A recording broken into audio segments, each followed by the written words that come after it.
Bom dia! Seguindo sobre as aulas dadas sobre religião, hoje nós vamos apresentar para vocês o budismo. O nosso grupo é composto por Ananda Yamauchi, Ana Júlia Gamon, Laura Orlandini, Yasmin Muniz e Yasmin Martins. Mas afinal, o que é o budismo? O budismo, que surgiu na Índia no século VI a.C., é uma doutrina filosófica e espiritual que tem como objetivo buscar o fim do sofrimento humano e assim alcançar a iluminação e o estado de paz e plenitude, chamado de Nirvana. Seus princípios se baseiam nos ensinamentos de Siddhartha Gautama, conhecido como Buda. Os budistas têm uma busca mais individual se compararmos com as religiões monoteístas do Ocidente. Essa religião se caracteriza por ensinamentos que conduzem o ser humano a desapegar de todos os como ciúme, raiva, ignorância, para desenvolver as qualidades como generosidade, sabedoria, o amor, assim resultando em uma autossuficiência espiritual. O Nirvana, citado anteriormente, seria o estágio ideal do ser humano, já que no universo budista não se possui início ou fim, mas ele não pode ser ensinado, apenas percebido. Além disso, o karma é um assunto bastante presente no budismo, o qual as boas e más ações trarão consequências nos próximos renascimentos, e em cada um deles, o homem vai ter a oportunidade de largar de tudo aquilo que o impede de alcançar a perfeição. O renascimento, mencionado, é o processo em que passamos por vidas sucessivas, onde se busca romper o sofrimento para ascender às moradas mais puras. Esse ciclo de sofrimento é chamado de samsara, regido pelas leis do karma. Portanto, o budismo seria o caminho do meio, onde não há prática do extremismo físico e moral. O budismo surgiu na Índia no século VI a.C. Ele foi fundado por Siddhartha Gautama, mais conhecido como Buda, que nasceu no atual Nepal. Siddhartha era um príncipe que se tornou insatisfeito com a vida luxuosa e superficial do palácio, e assim ele decidiu abandonar sua vida de riqueza e privilégios em busca de respostas para o sofrimento humano. Ele passou vários anos meditando e buscando atingir a iluminação sobre uma árvore conhecida como Árvore Bodhi, na cidade de Gaya, Índia. Após alcançar essa iluminação, o Buda começou a ensinar os princípios fundamentais do budismo aos seus seguidores. O budismo ele espalhou gradualmente pela Índia e por outras partes da Ásia ao longo dos séculos. Uma dúvida que é frequentemente debatida é que se Buda realmente caminhou pela Terra. Existe alguma comprovação que relata sua figura histórica? Embora a vida de Buda seja baseada em relatos históricos e textos sagrados, como os sutras budistas, é importante notar que sua figura histórica pode ter sido romantizada e misturada com elementos místicos e lendários ao longo do tempo. No entanto, a existência de Siddhartha Gautama, o homem que se tornou Buda, é amplamente aceita pela maioria dos estudiosos. Bom, que Buda existiu, nós já sabemos, mas aliás, quem foi Buda? O nome de Buda, na verdade, era Siddhartha Gautama e ele nasceu em 463 anos antes de Cristo. E ele se nomeou Buda depois de ter alcançado uma elevação espiritual. Mas calma aí que a gente já vai chegar nessa parte. Siddhartha Gautama nasceu no sul do Nepal, onde atualmente está localizada a fronteira do país, e ele era filho de um rei, ou seja, ele era um príncipe de um pequeno reino ali. Ele foi criado no meio de pessoas muito ricas e teve uma criação para assumir o trono de seu pai assim que ele falecesse. Porém, ao longo da sua vida, de sua criação, conforme ele foi crescendo, ele percebeu que as pessoas eram muito satisfeitas com aquilo que elas tinham e, na verdade, todo aquele dinheiro, aquele luxo, não trazia felicidade nenhuma para elas. Foi quando ele começou a se questionar sobre o sofrimento humano. E quando ele tinha 29 anos, ele ficou totalmente insatisfeito com aquela vida palaciana e o sofrimento das pessoas e decidiu renunciar à sua vida como príncipe, largando a sua família e o seu palácio pela busca pela verdade. Então, entre seus 29 e os seus 35 anos, ele viveu 100% para uma religião que ele acreditava estar certa, onde ele teve uma alta negação de seus desejos, de seu corpo, e viveu 100% disciplinado, porque ele acreditava que todas essas práticas lhe ajudariam a encontrar as respostas que ele procurava. Porém, ele percebeu que tudo isso só enfraqueceu muito o seu corpo e a sua mente, e ele chegou à beira da morte. Então, ele iniciou a filosofia do caminho do meio, onde ele entendeu que, na verdade, o que para ele era certo era um equilíbrio entre a sua vida, os seus desejos, a sua filosofia e suas crenças. Então, ele começou a recuperar a sua saúde e a sua saúde física e mental. E ele se dirigiu para a base de uma figueira, onde as pessoas falam que foi ali a ascensão de Buda. Ele se assentou ali debaixo daquela figueira para fazer uma meditação, como era de costume, porém aquela foi diferente. Ele resolveu remover todas as distrações da sua mente e também do seu corpo físico, que ainda estava um pouco doente. E foi nesse momento, então, que ele recebeu um despertar espiritual. Nesse momento, ele se nomeou Buda, que significa o desperto, o homem da verdade. Então, a partir dali, ele iniciou seu nome e a sua religião nomeada de budismo. A partir desse momento, ele achou que seria essencial compartilhar sua visão.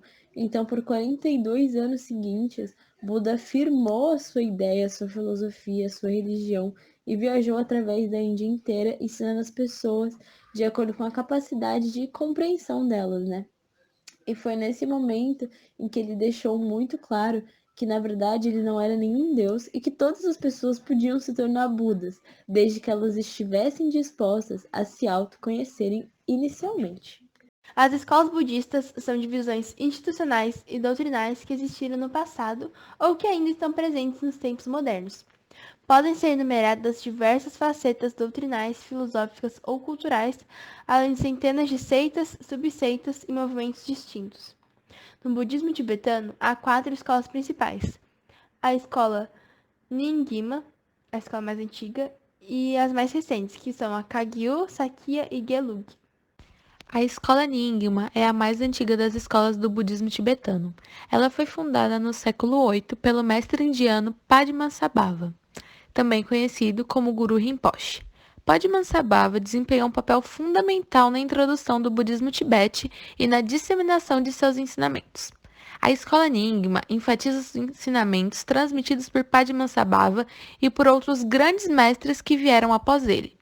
Eles valorizam particularmente os ensinamentos de Dzogchen, que é considerado um caminho rápido para a iluminação e uma abordagem direta à compreensão da natureza da mente. A escola Sakya, ou Terra Pálida, é uma das 4 principais escolas do budismo tibetano. Esse nome deriva da paisagem cinzenta e única de Pompuri, no sul do Tibete, onde o mosteiro Sakya, que foi o primeiro mosteiro dessa tradição, e a sede da escola Sakya foram construídos por Kon Kongshog. A tradição Sakya foi desenvolvida durante o século do período da tradição de escrituras budistas no sânscrito para o tibetano no final do século XI. E essa tradição foi estabelecida pelos 5 supremos venerais mestres. A escola budista Gelug é uma das 4 principais escolas do budismo tibetano. Também é conhecida pela Escola da Virtude, fundada no século XIV pelo mestre tibetano Gesung-Kapa. A escola Gelug segue os ensinamentos do budismo Mahayana e é conhecida por sua ênfase na disciplina monástica, estudo acadêmico rigoroso e a prática da meditação. A figura mais famosa da escola Gelug é o Dalai Lama, o líder espiritual do Tibete que se envolveu em várias polêmicas nesses últimos tempos. O Dalai Lama é considerado a manifestação do Bodhisattva da compaixão. Ele desempenha um papel central na transmissão dos ensinamentos Gelug e na promoção da paz, compaixão e sabedoria em todo o mundo. A escola Gelug é conhecida por seus estudos filosóficos profundos, enfatizando a lógica e a razão como ferramentas para a compreensão dos ensinamentos budistas. Bom, independente da escola religiosa ou da linhagem budista, a religião tem uma tradição específica, que é um conjunto de ensinamentos escrito por Buda, em que ele utiliza 3 figuras para representar aquilo que é o alicerce do budismo, da sua religião. Com base nisso, as pessoas têm ali uma orientação para encontrar a salvação que elas procuram. Ele nomeia então de Buda, Dharma e Sangha.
budista é composto por pessoas que se isolaram do mundo profano para se devotar inteiramente à vida religiosa. No entanto, é permitido aos membros do sacerdócio budista manter uma vida familiar. Todos os monges raspam a cabeça e parece uma sortanha. Nos templos, o grupo religioso se devota ativamente às leituras e à meditação. Então, no caso, para nós não praticantes, os 3 elementos que nos ajudam a identificar a religião inicia-se pela árvore Bodhi, que é conhecida como árvore sagrada, e ela é uma figura representativa porque acreditam que foi debaixo dela em que Buda alcançou a sua iluminação total, o seu nirvana. A segunda é nomeada de roda da vida, e ela compreende um ciclo de nascimento, morte e renascimento, em que as pessoas acreditam que esse seja o ciclo ideal para todos aqueles que querem atingir o nirvana, né? A iluminação completa. E o terceiro nada mais é do que a cabeça de Buda, que é vista em estátuas, acessórios, coisas decorativas, e ela simboliza exatamente Siddhartha Gautama, que é conhecimento e a iluminação presente em toda a sua religiosidade. O budismo, ao longo do tempo, se ramificou em inúmeras tradições por conta das diferentes interpretações. E apesar de existirem mais grupos, se destacam 2 grandes grupos, sendo eles a tradição Theravada, ou o caminho dos mais antigos, e a tradição Mahayana, ou o grande veículo. A Theravada dá importância ao esforço individual dos monges, que buscam a iluminação através de longas e rigorosas práticas disciplinares e de meditação. Já a tradição Mahayana enfatiza menos a busca individual da iluminação e mais a disposição dos praticantes pela salvação de todos os seres. Além disso, o Theravada considera o Buda apenas como um ideal de salvação, enquanto na Mahayana os seguidores acreditam no Buda como um salvador. Também é importante ressaltar que suas tradições e culturas giram em torno das 3 joias, sendo o Buda, o mestre, o Dharma, os ensinamentos baseados nas leis do universo, e a Sangha, a comunidade budista. Os monges budistas são praticantes dedicados que se comprometem a seguir os preceitos e viver de acordo com os ensinamentos do budismo. Eles renunciam aos apegos mundanos e uma vida de felicidade, disciplina e busca espiritual. Por isso, grande parte dos monges tem a cabeça raspada. Eles vivem em comunidades monásticas, conhecidas como mosteiros ou templos, onde seguem uma rotina diária de estudo, meditação e práticas religiosas. Os monges seguem uma série de regras e preceitos, conhecidos como Vinaya, que regem sua conduta e estilo de vida. Essas regras incluem abstinência de atividades prejudiciais, como matar, roubar, mentir, envolver-se em condutas sexuais impróprias e usar intoxicantes. Os monges dedicam grande parte do tempo à prática da meditação, que é uma parte essencial da vida monástica budista. Através da meditação, eles buscam cultivar a concentração, a clareza mental e o desenvolvimento das qualidades espirituais, como amor, compaixão e sabedoria. Além disso, desempenham um papel importante na comunidade budista, atuando como professores espirituais e oferecendo orientação e apoio aos seguidores leigos. Eles são vistos como exemplo de virtude e sabedoria e muitos buscam sua orientação e bênçãos. O budismo e o hinduísmo, a religião que vai ser apresentada pelo próximo tema, são religiões que são facilmente confundidas por pessoas não praticantes das religiões, já que ambas, apesar de terem suas próprias crenças, práticas e até suas filosofias únicas, compartilham uma busca espiritual muito semelhante em assuntos como liberdade e transcendência mental. Por isso, hoje, nós separamos 3 tópicos com pontos chaves para vocês aprenderem a diferenciar as religiões. O segundo tópico é o meio que as religiões usam para alcançar essa liberdade e, como já bem destacado no budismo ao longo de toda a apresentação, a meditação ela desempenha um papel importantíssimo e central na busca do indivíduo pela iluminação e do cultivo da compaixão e da sabedoria, né? Portanto, eles sempre enfatizam o caminho meio, que evita os extremos e, né, o autocontrole sempre em relação à moderação de tudo, diferente do budismo, onde a prática do yoga, na verdade, é o que desempenha um papel importante para todos os praticantes alcançarem a união com o divino. E eles acreditam na existência, né, de um ser eterno e imutável que se funde junto com a divindade suprema da religião deles após a morte.